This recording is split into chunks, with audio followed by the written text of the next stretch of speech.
أعوذ بالله من الشيطان الرجيم بسم الله الرحمن الرحیم ما کان لبشر کسی انسان کے لیے یہ بات مناسب نہیں ہے ان یؤتیہ اللہ الکتاب یہ کہ اللہ اس کو کتاب عطا فرمائیں والحکم اور حکم عطا فرمائیں والنبوۃ اور نبوت عطا فرمائیں ثم یقول للناس پھر وہ لوگوں کو کہے کہ کونوا عبادا لی من دون اللہ کہ تم میرے عبادت کرنے والے بن جاؤ، میرے بندے بن جاؤ اللہ کی ذات کے علاوہ۔ ولیکن کونوا لیکن وہ یہ کہیں گے کہ ہو جاؤ تم ربانیین رب والے۔ پیغمبر تو یہ سکھلاتے ہیں کہ لوگوں رب والے ہو جاؤ۔ کس وجہ سے؟ بما کنتم تعلمون الکتاب بسبب اس کے کہ تم کتاب کو سکھلاتے ہو، وبما کنتم تدرسون اور اس وجہ سے کہ تم اس کو پڑھتے ہو۔ ولا یأمرکم اور وہ نبی تم کو نہیں حکم دے گا ان تتخذوا الملائکۃ والنبیین اربابا کہ تم اللہ کے فرشتوں اور نبیوں کو رب بنا لو۔ ایأمرکم کیا وہ تمہیں حکم دے گا بالکفر کفر کا بعد اذ انتم مسلمون بعد اس کے کہ تم فرمانبردار ہو چکے ہو، مسلمان ہو چکے ہو۔ سورہ آل عمران کی آیت نمبر 79 اور 80 دو آیتیں تلاوت ہوئی ہیں، آپ نے ترجمہ سنا۔ ان آیات کا درس کا پہلا حصہ پیچھے گزر چکا ہے کہ جس میں شان نزول بھی ان آیات کا بیان ہوا، جس کا خلاصہ یہ ہے کہ جو وفد نجران کا حضور علیہ الصلوۃ والسلام سے مناظرہ کرنے کے لیے آیا تھا، بحث و مباحثہ کرنے کے لیے آیا تھا، تو جب اس کی حضور سے صلح ہو گئی، بات چیت طے ہو گئی، تو کچھ دن اور وہ وہاں رک گیا۔ اب جب وہ رکا تو قیام مدینہ کے دوران حضور علیہ السلام کی مجلسیں لگتی تھیں، صحابہ بیٹھتے تھے اور حضور ان کو نصیحت کرتے تھے۔ تو ایسی ایک مجلس لگی ہوئی تھی کہ جس میں نجران کے وہ سارے عیسائی بھی موجود تھے اور نبی علیہ الصلوۃ والسلام سے گفتگو کر رہے تھے، اور دوسری طرف بنو قریظہ یعنی وہ مدینہ کے اندر جو یہودی تھے، جو جل رہے تھے بغض اور حسد کے اندر، کینے کے اندر حضور سے اور مسلمانوں سے، ان کا جو مولوی تھا ابو رافع یہودیوں کا، وہ بھی حضور کی مجلس میں موجود تھا۔ جب اس نے دیکھا کہ حضور ہر بات کا عیسائیوں کو جواب دے رہے ہیں، اللہ جواب کر رہے ہیں ان کو، تو وہ کہنے لگا کہ اے محمد صلی اللہ علیہ وسلم، کیا تم چاہتے ہو کہ ہم تمہاری پوجا کرنا شروع کر دیں، ہم تمہیں رب بنا لیں؟ ہر بات کا جواب دیتے جا رہے ہو، کیا تم چاہتے ہو تمہیں بڑا بنائیں، تمہیں رب بنا لیں؟ جس طرح یہ عیسائی جو ہیں عیسیٰ علیہ السلام کی پوجا کرتے ہیں، تو کیا ہم تمہاری شروع کر دیں؟ تو اس کے جواب میں یہ آیتیں اللہ نے نازل فرمائیں۔ ان کی کچھ تفصیل تو ہو چکی ہے، اور میں نے منصب نبوت بھی بیان کیا تھا کہ اللہ نے یہاں منصب نبوت بھی بیان فرمایا۔ اللہ کہتے ہیں ما کان لبشر کسی انسان کی یہ شان نہیں ہے کہ ان یؤتیہ اللہ الکتاب اللہ اس کو کتاب دیں، اللہ اس کو چن لیں اور اللہ تعالیٰ اس کو منصب نبوت عطا فرمائے، تو اس کے بعد وہ لوگوں کو یہ کہے کہ تم اللہ کو چھوڑ دو، میری عبادت کرو۔ اللہ کہتے ہیں یہ نبی کے لیے مناسب نہیں ہے، نہ نبی ایسا کرتے ہیں، کیونکہ اللہ تعالیٰ جس کو کتاب عطا کرتا ہے، جس کو منصب نبوت عطا کرتا ہے، تو اللہ نے گویا کہ سب سے بلند مرتبہ اس کو عطا کیا۔ تو انسانیت میں سے اگر کسی کو سب سے بلند مرتبہ حاصل ہو سکتا ہے تو وہ نبی کا سب سے بلند میڈل، سب سے بلند عہدہ اللہ کے ہاں جو کسی انسان کو ملتا ہے، وہ سب سے فضیلت والی چیز وہ انبیاء کے لیے یعنی نبی ہونا ہے۔ تمام دنیا کے اولیاء، تمام عبادت گزار، تمام زاہد سب مل کر ایک نبی کے درجے کو بھی نہیں پہنچ سکتے۔ تو نبوت کا مقام سب سے اعلیٰ مقام۔ آپ خالی صحابیت کے مقام کو دیکھ لیں، حالانکہ نبوت کا مقام تو بہت بلند ہوتا ہے، یعنی نبی علیہ السلام کے بعد نبی کے واسطے سے ملنے والا سب سے اونچا مقام نبوت کے بعد وہ صحابیت کا مقام ہے۔ کہ جو آدمی ایمان کی حالت میں حضور سے ملاقات کر لے، آ کے حضور کی مجلس میں ایمان لائے یا ایمان لایا ہوا ہے اور آ کے حضور کو ایک دفعہ دیکھ لے تو وہ صحابی بن جاتا ہے۔ صرف ایمان کی حالت میں حضور کا چہرہ دیکھ کے چلا جائے، پھر ساری زندگی بھی واپس نہ آئے، دور دراز علاقے کا ہے، تو تب بھی وہ صحابی ہے۔ ساری دنیا کے اولیاء مل کر اس صحابی کے درجے کو بھی نہیں پہنچ سکتے، کیونکہ اس نے صحبت اٹھائی ہے، حضور کی صحبت اختیار کی ہے، صحبت سے صحابیت بنا۔ تو ایک چھوٹا سا واقعہ میں آپ کو سناتا ہوں، اس واقعے سے آپ اندازہ لگائیں کہ نبوت اور انبیاء ہونا یہ تو بہت بڑی بات ہے، صحابیت کے درجے کو بھی جو ہے کتنا بڑا کہا گیا۔ حضرت اویس قرنی رحمہ اللہ، آپ نے نام سنا ہوگا، تو یہ بہت بڑے تابعی ہیں، حضور کے زمانے میں یہ موجود تھے اور یہ صحابی بننا چاہتے تھے، لیکن حضور نے ان کو کسی وجہ سے روک دیا۔ وجہ یہ تھی کہ ان کی والدہ بڑی بیمار تھی، بہت زیادہ بیمار تھیں، محتاج تھیں، اور ان کے علاوہ ان کی خدمت کرنے والا کوئی نہیں تھا، اور وہ ایک لمحے کے لیے بھی ان کی جو ہے بغیر وہ گزارا نہیں کر سکتی تھیں۔ اب انہوں نے حضور کو پیغام بھیجا، دیکھیں ایمان تو پہلے ہی لا چکے تھے اور عاشق تھے سچے حضور کے، پیغام بھیجا، حضور میں آپ کی مجلس میں آنا چاہتا ہوں۔ صرف مجلس میں جاتے تو صحابیت بن جاتے، صحابیت کا درجہ مل جاتا، لیکن حضور نے فرمایا نہیں، میری طرف سے تمہیں آرڈر یہ ہے، حکم یہ ہے کہ اپنی والدہ کی خدمت کرو، ان کی خدمت میں لگے رہو۔ تو یہاں سے ایک بات اور بھی سمجھ آئی کہ اتباع رسول اصل چیز ہے، خواہشات یعنی ہمارے دل کی اپنی بات جو ہے، خواہشات جسے کہتے ہیں، خواہشات نفسانی، یہ اصل چیز نہیں ہے، یہ دین نہیں ہے۔ اب ہمارے ہاں تو یہ ہے نا کہ جب دل نے کیا تو جا کر عمرہ کر لیا، جب دل نے کہا تو یہ کر لیا۔ تو صحابہ حضور کا حکم دیکھتے تھے، اس وقت حضور کا عمل کیا ہے، حضور کا حکم کیا ہے۔ اب دیکھیں ہمارے جیسا کوئی بندہ ہوتا تو کہتا حضور نے والدہ کی خدمت کا کہا ہے نا، چلو میں کسی نوکر کو رکھ لیتا ہوں، جا کے حضور سے مل لیتا ہوں، یا کسی اور کو کہہ دیتا ہوں چند دن خدمت کرے، میں جا کے وہاں صرف حضور کو دیکھوں گا اور صحابی بن جاؤں گا، پھر واپس آ جاؤں گا۔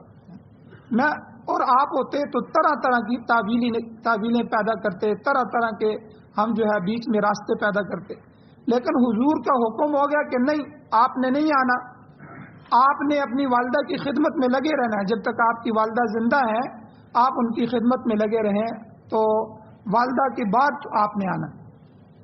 اب ہوا یہ کہ ان کی والدہ ابھی حیات تھی کہ حضور دنیا سے چلے گئے، حضور علیہ السلام کا انتقال ہو گیا، اور یہ صحابی نہ بن سکے، لیکن ان کے اتنا عشق اور محبت حضور کے ساتھ اتنی زیادہ تھی کہ اندر سے تڑپتے رہتے تھے۔ تو پھر اللہ نے کیا مقام عطا فرمایا کہ حضور کی مجلس میں دو بڑے صحابی بیٹھے تھے، حضرت عمر فاروق رضی اللہ تعالیٰ عنہ، حضرت علی رضی اللہ تعالیٰ عنہ، خلیفہ ثانی، خلیفہ چہارم، دونوں مسلمانوں کے خلیفہ گزرے ہیں، اور ایک حضور کے سسر ہیں اور ایک حضور کے داماد۔ تو حضور علیہ الصلوۃ والسلام نے ان دونوں کو کہا کہ اے عمر، اے علی، کہ کبھی تمہیں اویس ملیں تو ان سے اپنے لیے دعا کروانا۔ اندازہ لگائیں اللہ نے مقام کیا عطا فرمایا۔ تو بعد میں روایات میں آتا ہے کہ حضرت عمر رضی اللہ تعالیٰ عنہ ہر سال حج میں جاتے اور حج میں اعلان کرتے تھے، پوچھتے تھے۔ تو ایک سال انہوں نے اعلان کیا کہ جو بھی یمن والے لوگ کوئی آئے ہیں حاجی، مختصر مجمع ہوتا تھا اس زمانے میں، تو یمن والے لوگ کھڑے ہو جائیں، باقی سارے حاجی بیٹھ جائیں۔ تو یمن والے کھڑے ہو گئے، تو انہوں نے کہا کہ آپ میں سے جو قرن قبیلے کے ہیں وہ کھڑے ہو جائیں، باقی بیٹھ جائیں۔ تو کچھ آدمی جو ہے وہ 8-10 آدمی کھڑے ہو گئے، ان سے حضرت عمر رضی اللہ تعالیٰ عنہ چونکہ امیر حج بھی تھے، وقت کے امیر بھی تھے، تو انہوں نے پوچھا کہ بتاؤ تم میں کوئی اویس بندہ ہے، اویس نام کا؟ انہوں نے کہا کہ وہ تو مجنون آدمی ہے، تو وہ تو ہمارے اونٹوں کو عرفات کے میدان میں چرا رہا۔ حضرت عمر رضی اللہ تعالیٰ عنہ بس اتنا پوچھنے کے بعد خاموشی کے ساتھ حضرت علی رضی اللہ تعالیٰ عنہ کو ساتھ لیا اور اس میدان میں چلے گئے، عرفات کے میدان میں۔ چونکہ لوگ ادھر موجود تھے، عمرہ وغیرہ کر رہے تھے اور وہ عرفات میں، اور جب وہاں پہنچے تو دیکھا کہ اونٹ چر رہے ہیں اور یہ وہاں جو ہے نماز پڑھ رہے ہیں، یہ نماز میں ہیں۔ تو یہ دونوں حضرات جا کے ان کے پاس بیٹھ گئے، انہوں نے محسوس کیا کہ کوئی دو بندے آئے ہیں، تو انہوں نے بھی نماز کو مختصر کیا۔ تو نماز کو جو ہی انہوں نے ختم کی تو حضرت عمر رضی اللہ تعالیٰ عنہ نے آگے پوچھا کہ آپ اویس ہیں؟ آپ کون ہیں؟ انہوں نے کہا کہ آپ کون ہیں، آپ مجھ سے پوچھ رہے ہیں؟ تو حضرت علی رضی اللہ تعالیٰ عنہ آگے آئے، انہوں نے کہا یہ امیر المؤمنین عمر فاروق رضی اللہ تعالیٰ عنہ۔ تو وہ یک قدم کھڑے ہو گئے اور انہوں نے کہا کہ امیر المؤمنین آپ اور علی جو ہیں، آپ مجھے اگر حکم دیتے تو میں سر کے بل چل کے آپ کے پاس آتا، آپ میرے پاس کیوں آئے؟ تو دونوں حضرات نے کہا کہ وجہ یہ ہے کہ ہمیں حضور علیہ الصلوۃ والسلام نے کہا تھا کہ اے عمر، اے علی، جب تمہیں کہیں اویس ملے تو ان کو کہنا کہ وہ تمہارے لیے دعا کریں۔ تو یہ ہمارا اب کام تھا کہ حضور کا حکم تھا، تو اس لیے آپ ہمارے لیے ہاتھ اٹھائیں اور دعا کریں۔ تو آپ اندازہ لگائیں اللہ نے کتنا بڑا مقام عطا فرمایا۔ تو یعنی یہ کس وجہ سے ملا؟ والدہ کی خدمت کی وجہ سے۔ اب ایک طرف صحابیت بننا، حضور علیہ السلام کی مجلس میں اڑ کے پہنچ جانے کی خواہش تھی، لیکن دوسری طرف حکم رسول تھا کہ آپ نے آنا نہیں ہے، تو اپنی خواہشات کو دبا دیا۔ کتنی بڑی خواہش تھی، دنیا میں اس سے بڑی خواہش کیا ہو سکتی ہے کہ میں اللہ کے نبی کا صحابی بن جاؤں؟ تو یعنی اتنی بڑی خواہش حضور کے حکم پر چھوڑ دی۔ آج ہم چھوٹی چھوٹی خواہشیں بھی اسلام پر چھوڑنے کے لیے تیار نہیں ہیں، اور اپنی طبیعت کے جو ہے خلاف کوئی بات بھی قرآن و حدیث کی بھی سننے کے لیے تیار نہیں۔ کوئی مسئلہ ایسا بیان ہو جائے جو ہمارے اندر کمزوری ہو، بیماری موجود ہو، ہم سننے کے لیے تیار نہیں ہیں کہ یہ کیوں مسئلہ بیان کیا گیا ہے۔ تو بہرحال تو انہوں نے یہاں قربانی دی۔ تو یہاں سے آپ مقام صحابیت کا اندازہ لگائیں کہ صحابی کتنا بڑا مقام، پھر نبوت کا مقام کتنا بڑا ہوگا۔ تو یہ بہت بڑا درجہ ہے جو اللہ نبیوں کو عطا فرماتے ہیں۔ تو اس لیے اللہ نے یہاں فرمایا کہ بلکہ قرآن میں دوسری جگہ فرمایا نبیوں کے بارے میں وَإِنَّهُمْ عِنْدَنَا لَمِنَ الْمُصْطَفَيْنَ الْأَخْيَارِ، یہ جو نبوت کا درجہ ہوتا ہے یہ ہماری طرف سے چنیدہ اور پسندیدہ لوگ ہوتے ہیں۔ مصطفیٰ چنے ہوئے کہتے ہیں، اخیار پسندیدہ۔ یہ ویسے ہی نہیں ہم کسی کو نبی بنا دیتے، جس پر ہماری نظر انتخاب جاتی ہے اور جس کو ہم چن لیتے ہیں لوگوں میں سے، اور پھر جس کو ہم پسند کرتے ہیں اس کو اپنا نبی بناتے ہیں اپنی طرف سے۔ یہ نبوت، کیونکہ نبوت اللہ کی خلافت ہے، اللہ کا خلیفہ ہونا ہے، تو یہ اللہ ہر بندے کو اپنا گورنر، اپنا خلیفہ نہیں بناتے۔ تو اس لیے یہاں قرآن کی آیتوں میں اس یہودی کو گویا کہ جواب دیا گیا کہ تو حضور کو کہتا ہے کہ حضور آپ عیسائیوں کے سوالوں کے جواب دے رہے ہیں، کیا آپ چاہتے ہیں کہ ہم آپ کو رب بنا لیں؟ ارے بدبخت آدمی، ما کان لبشر، کسی انسان کے لیے، اس انسان کے لیے، اس پاکباز انسان کے لیے، ان یؤتیہ الکتاب، کہ جس کو اللہ تعالیٰ کتاب دیں، والحکم، اور حکم عطا فرمائیں، اور والنبوت، اور نبوت عطا فرمائیں، ثم یقول للناس، پھر لوگوں کو وہ کہے کہ کونوا عبادا لی من دون اللہ، اللہ کے علاوہ میرے بندے بن جاؤ۔ یہ بات ناممکن ہے کہ اللہ تعالیٰ کو نبوت اور رسالت عطا فرمائے اور وہ اللہ کی وحدانیت کی طرف بلانے کی بجائے اپنی بندگی کی طرف دعوت دیں۔ یہ کسی نبی سے جو ہے ہو نہیں سکتا، ممکن نہیں۔ یا کسی دوسرے انسان کی طرف دعوت دیں یا کسی اور مخلوق کی عبادت کی تلقین کریں، یہ نہیں ہو سکتا۔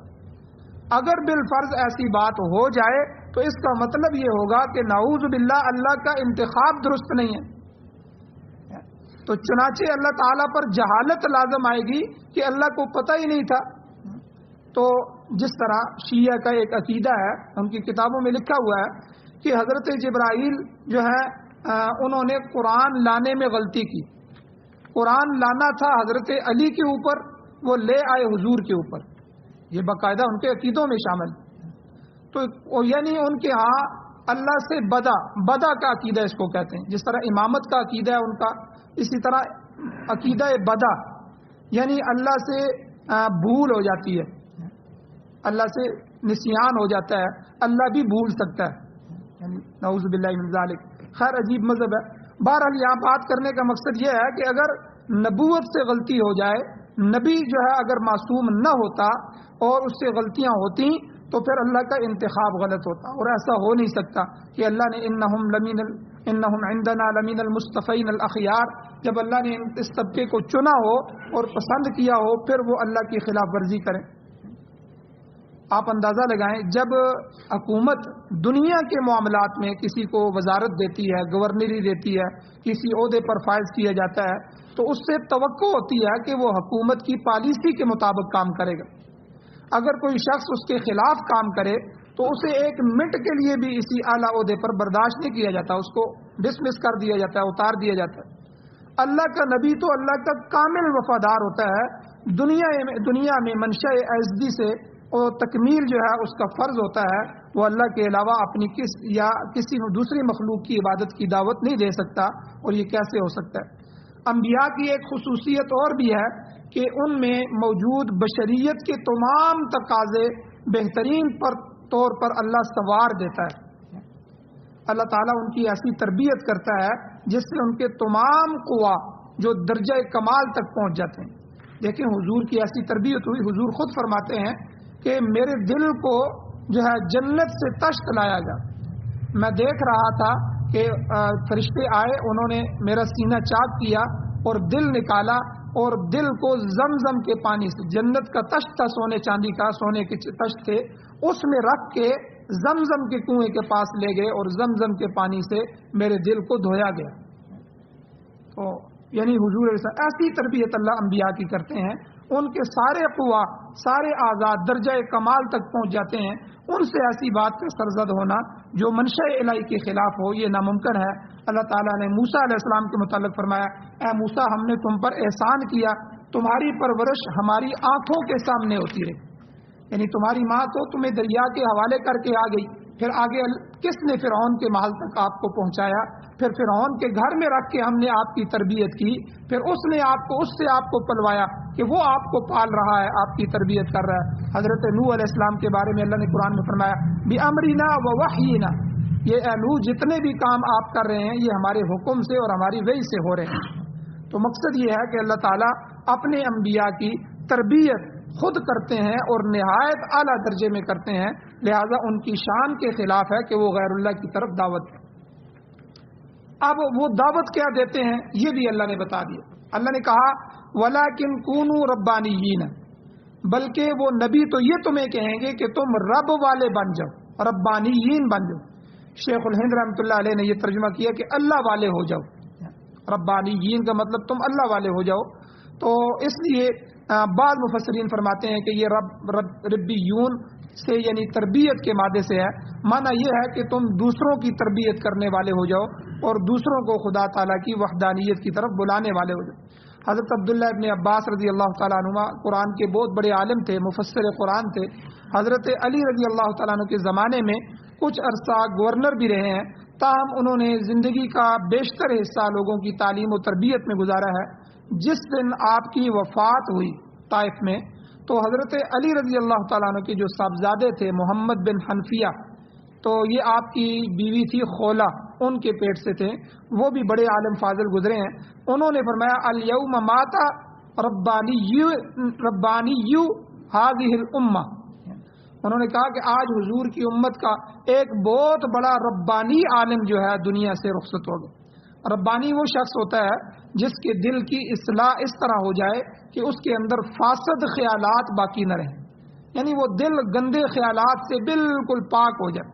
جیسے حضور علیہ السلام نے اللہ سے دعا کی، حضور کی دعاؤں میں سے ایک دعا ہے، اے اللہ میں تیری ذات کے ساتھ پناہ چاہتا ہوں ایسے دل سے جس میں تیری خشیت نہ ہو، یعنی اصلاح یافتہ دل وہی ہوگا جس میں خشیت الہی، اللہ کی ذات کا ڈر، اللہ کی ذات کا خوف موجود ہوگا۔ اسی لیے قرآن مجید میں علماء حق کی یہ نشانی اللہ نے بتائی ہے، انما یخشی اللہ من عبادہ العلماء، کہ جو علماء ہوں گے، حق پرست علماء ہوں گے، وہ خدا سے ڈرنے والے ہوں گے، اللہ جل شانہ سے وہ ڈرنے والے ہوں گے۔ فرمایا اللہ کا نبی تو کہے گا کہ تم اللہ والے ہو جاؤ، کونوا ربانیین، اور کس وجہ سے؟ دو وجہ قرآن نے یہاں بیان فرمائی۔ ایک تو بما کنتم تعلمون الکتاب، تم کتاب سکھلاتے ہو، یعنی کتاب سکھلانے والے کی لازماً اصلاح ہونی چاہیے، اس میں خالص توحید اور جذبہ عبادت ہونا چاہیے، بلکہ اسے دوسروں کی بھی اصلاح کرنی چاہیے۔ اور دوسری وجہ قرآن نے کہا وہ بھی ما کنتم تدرسون، تم اس وجہ سے کہ خدا کی کتاب پڑھتے بھی ہو، اس کا بھی تقاضا ہے کہ تم اللہ والے بن جاؤ۔ اس لیے قرآن مجید پڑھنے والے اور پڑھانے والے دونوں کے لیے ضروری ہے کہ وہ اللہ والے ہوں۔ تو گویا کہ ان آیات کا مطلب یہ ہے کہ پیغمبر تمہیں اللہ والا بنانے کے لیے آیا۔ اور اس کے بعد کل میں نے ذکر کیا تھا کہ کتاب اللہ میں لفظی یا معنوی تحریف اہل کتاب کا کام تھا کہ وہ قرآن کو بدلتے رہتے تھے، اپنی جو ہے وہ تورات کو بدلتے رہتے تھے، مگر اس زمانے میں یہ کام خود مسلمان بھی انجام دے رہے ہیں، بلکہ یہ تو ان سے بھی بدتر کام کر رہے ہیں۔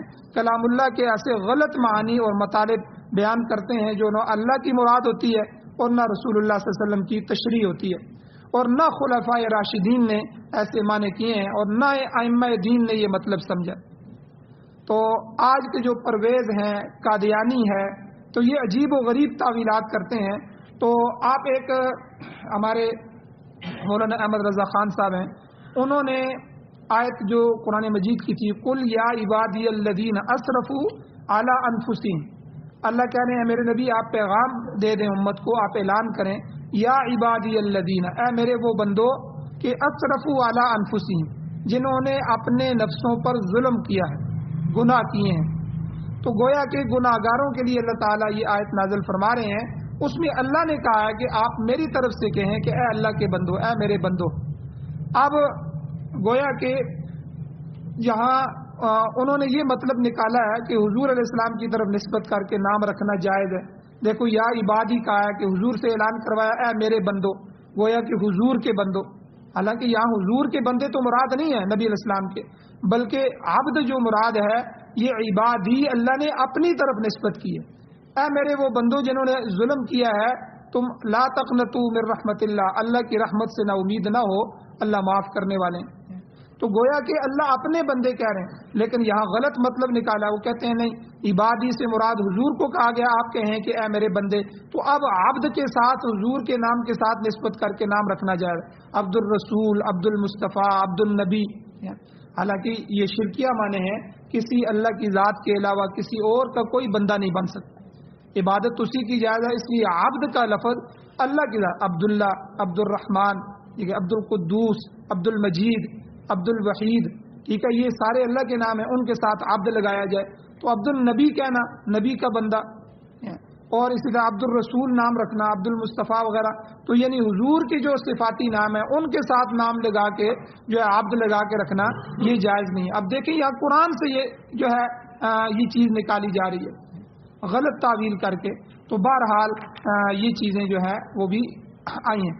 تو الغرض آخر میں اللہ نے فرمایا کہ اللہ کا نبی اپنی ابدیت کی دعوت نہیں دے سکتا، بلکہ وہ تو یوں کہے گا کہ اللہ والے بن جاؤ، اس وجہ سے کہ تم کتاب سکھلاتے ہو اور اسے پڑھتے پڑھاتے ہو۔ آگے اللہ نے وضاحت سے فرمایا وَلَا يَأْمُرَكُمْ، اور اللہ کا نبی تمہیں ہرگز یہ حکم نہیں دے گا ان تتخذوا الملائکۃ والنبیین اربابا، کہ تم فرشتے اور نبیوں کو رب بنا لو، جیسا کہ یہودیوں اور عیسائیوں نے کہا اتخذوا احبارهم ورهبانهم اربابا من دون اللہ، اللہ کہتے ہیں انہوں نے اپنے پیروں کو، اپنے مولویوں کو اللہ کے علاوہ رب بنا لیا۔ آپ نے کچھ ویڈیو ایسی دیکھی ہوں گی مسلمانوں کی بھی کہ ہمارے ہاں بھی بعض اپنے مولویوں کو اور پیروں کو گویا کہ رب کا ہی درجہ دینے لگے، وہ آتے ہیں سیدھا ان کے سامنے سجدہ کر رہے ہیں، آتے ہیں ان کے سامنے سجدہ کر رہے ہیں، یہ تو بلکہ عام ہو گئی ہیں یہ ویڈیو۔ تو یعنی اتنا بڑا شرک، جو چیزیں یہود و نصارہ میں تھیں، اس لیے حضور نے فرمایا تھا کہ میری امت کے اوپر ایک زمانہ آئے گا یہ یہودیوں کے پیچھے، عیسائیوں کے پیچھے اس طرح چلیں گی جس طرح قدم کے اوپر قدم رکھا جاتا ہے۔ تو بہرحال قرآن میں اللہ نے فرمایا کہ یہودیوں نے بھی اتخذوا احبارهم ورهبانهم، اپنے جو رہبانیت تھی اور اپنے احبار تھے جو ان کے مولوی تھے، ان کو اربابا من دون اللہ، اللہ کی ذات کو چھوڑ کے ان کو رب بنا دیا۔ اب حدیث میں آتا ہے عدی ابن حاتم طائی، حاتم طائی کے جو بیٹے تھے عدی، وہ جب مسلمان ہونے کے لیے آئے تو وہ خود کہتے ہیں کہ حضور علیہ الصلوۃ والسلام نے دیکھا کہ میرے گلے میں صلیب لٹک رہا تھا، حضور علیہ السلام نے کہا اس بت کو گلے سے اتار دیں، تو سب سے پہلے وہ اتروا دیا، پھر حضور علیہ الصلوۃ والسلام نے فرمایا کہ تم لوگ جو یہ آیت پڑھی اتخذوا احبارهم ورهبانهم اربابا من دون اللہ کہ عیسائی اور یہودی اللہ کو چھوڑ کر اپنے پیروں اور مولویوں کو رب بناتے ہیں. تو حضرت عدی کہتے ہیں میں نے کہا حضور ہم تو رب نہیں بناتے, ہم تو رب اللہ کو ہی مانتے ہیں, ہم نے تو ایسا کوئی کام نہیں کیا, کوئی بات نہیں کہی. تو حضور علیہ السلام نے فرمایا کیا جس چیز کو تمہارے پیر اور عالم حرام سمجھتے ہیں تو تم حرام نہیں سمجھتے ہو, حالانکہ اللہ کی طرف سے وہ حلال ہے. اور اسی طرح جس کو وہ حلال سمجھتے ہیں تم حلال سمجھتے ہو, حالانکہ اللہ نے اس کو حرام کیا ہے. فرمایا کہ ہاں اللہ کے نبی بالکل یہ بات تو تھی, جس کو جو چیز وہ ہمیں کہتے تھے ہم اسی طرح اس کو سمجھتے تھے. حضور نے فرمایا یہی تو رب بنانا ہے, یعنی اللہ تعالیٰ کے حکم کے خلاف وہ تمہیں جو حکم دیں, ٹھیک ہے, اس حکم کو تم سر آنکھوں پہ رکھتے ہو اور شریعت کی بات کو تم مانتے ہی نہیں. تو اس لیے اللہ تعالیٰ نے فرمایا کہ کیا نبی تمہیں یہ حکم دے گا ان تتخذوا الملائکۃ والنبیین اربابا, کہ تم جو ہے نبیوں کو اور فرشتوں کو رب بنا لو. اور اسی طرح آخر میں اللہ تعالیٰ نے فرمایا ایأمرکم بالکفر, کیا وہ نبی تمہیں کفر کا حکم دے سکتا ہے بعد اذ انتم مسلمون, باوجود اس کے کہ تم فرمانبرداری اختیار کر چکے ہو, اللہ کی وحدانیت کو اپنا چکے ہو. جب تم اندھیروں سے نکل کر روشنی میں آ چکے ہو تو پھر وہ تمہیں ایسا حکم کیسے دے گا جس سے تم پھر کفر اور شرک کی تاریکیوں میں غرق ہو جاؤ. ایسا نہیں ہو سکتا, اللہ کے نبی سے ایسی توقع ہرگز نہیں ہو سکتی. اہل کتاب نے نبی علیہ السلام سے کہا تھا کہ کیا آپ یہ چاہتے ہیں کہ لوگ آپ کی عبادت کرنے لگیں, تو اللہ تعالیٰ نے اس کے جواب میں یہ قانون بتلا دیا کہ اللہ کا نبی نہ اپنی عبدیت کی طرف دعوت دیتا ہے نہ غیر اللہ کی عبدیت کی طرف دعوت دیتا ہے. عیسیٰ علیہ السلام نے بھی ربوبیت کی نسبت اللہ ہی کی طرف کرتے ہوئے فرمایا تھا ان اللہ ربی و ربکم, بے شک میرا اور تمہارا سب کا رب اللہ ہے, میں بھی اسی کی عبادت کرتا ہوں, تم بھی اسی کی عبادت کرو. اللہ کا ہر نبی یہی دعوت دے گا. اسی لیے جو ہے حدیث میں آتا ہے حضور علیہ السلام نے فرمایا کہ کل قیامت کے دن چونکہ جن جن چیزوں کو لوگوں نے رب بنایا تھا شرک کرتے ہیں, ان سب کو معبودوں کو اللہ آخرت میں اپنے سامنے لائیں گے, ان کے سامنے پوچھیں گے. ان میں چونکہ عیسائی عیسیٰ علیہ السلام کی بھی عبادت کرتے ہیں, ان کو بھی رب کہتے ہیں, اللہ کا بیٹا کہتے ہیں, اس لیے عیسیٰ علیہ السلام کو بھی لایا جائے گا. اور قرآن کہتا ہے اذ قال اللہ یا عیسی ابن مریم اانت قلت للناس, کہ عیسیٰ علیہ السلام کو اللہ کہیں گے کہ اے عیسیٰ کیا آپ نے لوگوں کو کہا تھا یا آپ کی والدہ مریم نے کہا تھا کہ اللہ کو چھوڑ کے ہمیں رب بنا لو. تو عیسیٰ علیہ السلام حضور نے فرمایا عیسیٰ علیہ السلام پر کب کپی طاری ہو جائے گی, کیونکہ یہ جملہ ہی ایسا ہے. کون کہتا ہے کہ اللہ کو چھوڑ کے مجھے رب بناؤ؟ پھر پیغمبر یہ کہے تو عیسیٰ علیہ السلام کہیں گے اے اللہ سبحانک, آپ کی ذات پاک ہے اور آپ جانتے ہیں کہ میں نے ایسا کوئی جملہ ان کو نہیں کہا تھا, یہ انہوں نے بعد میں عقیدے گھڑ لیے تھے اور مجھے جو ہے آپ کے ساتھ نسبت دیتے ہوئے آپ کے ساتھ شامل کر لیا تھا. تو اس لیے جو ہے ان سب معبودوں کو وہاں جمع کیا جائے, اس کو لوگ دنیا میں عارضی طور پر بھی معبود مانتے ہیں. تو بہرحال اللہ جل شانہ نے یہاں توحید کی دعوت دی ہے اور شرک کی نفی کی ہے. اللہ جل شانہ سے دعا ہے اللہ عمل کی توفیق عطا فرمائے. آمین. الحمدللہ رب العالمین والعاقبۃ للمتقین والصلاۃ والسلام علی رسولہ النبی الأمی الکریم. اللهم ربنا آتنا فی الدنیا حسنۃ وفی الآخرۃ حسنۃ وقنا عذاب النار. یا اللہ ہماری کمیوں کوتاہیوں کو معاف فرمائیے, درگزر فرمائیے, صغیرہ کبیرہ گناہوں کو معاف فرمائیے. یا اللہ ہماری کمزوریوں پر پردہ پوشی فرمائیے, دنیا میں بھی یا اللہ پردہ ڈالیے, آخرت میں بھی ہمیں یا اللہ مایوس نہ فرمائیے اور ہمیں شرمندہ نہ فرمائیے. یا اللہ قرآن و سنت کی بہاریں نصیب فرمائیے, قرآن و سنت کا غلبہ نصیب فرمائیے. یا اللہ جو بیمار ہیں ان کو شفا عطا فرمائیے, جو ایمان کی حالت سے اس دنیا سے جا چکے ہیں یا اللہ ان سب کی بخشش فرمائیے. یا اللہ ہماری اولادوں کو, ہماری نسلوں کو قرآن و سنت کی خدمت کے لیے قبول فرمائیے. یا اللہ اس کا پڑھنا, اس کا سننا, اس کا سمجھنا, اس کی اشاعت کرنا, اس کی حفاظت کرنا, یا اللہ اس کے لیے ہماری جان مال عزت آبرو کو قبول فرمائیے. یا اللہ اپنی ذات کا تعلق نصیب فرمائیے, اپنی رضامندی نصیب فرمائیے. یا اللہ اپنی ناراضگی سے ہمیں محفوظ فرمائیے, اپنے غضب اور غصے سے, اپنے انتقام سے یا اللہ ہمیں محفوظ فرمائیے. یا اللہ ان حاضرین مجلس کی جو بھی حاجات ہیں یا اللہ ان سب حاجتوں کو غیب کے خزانوں سے پورا فرمائیے. صلی اللہ تعالی علی خیر خلقہ محمد وآلہ وصحابہ واہل بیتہ وازواجہ وعترتہ اجمعین برحمتک یا ارحم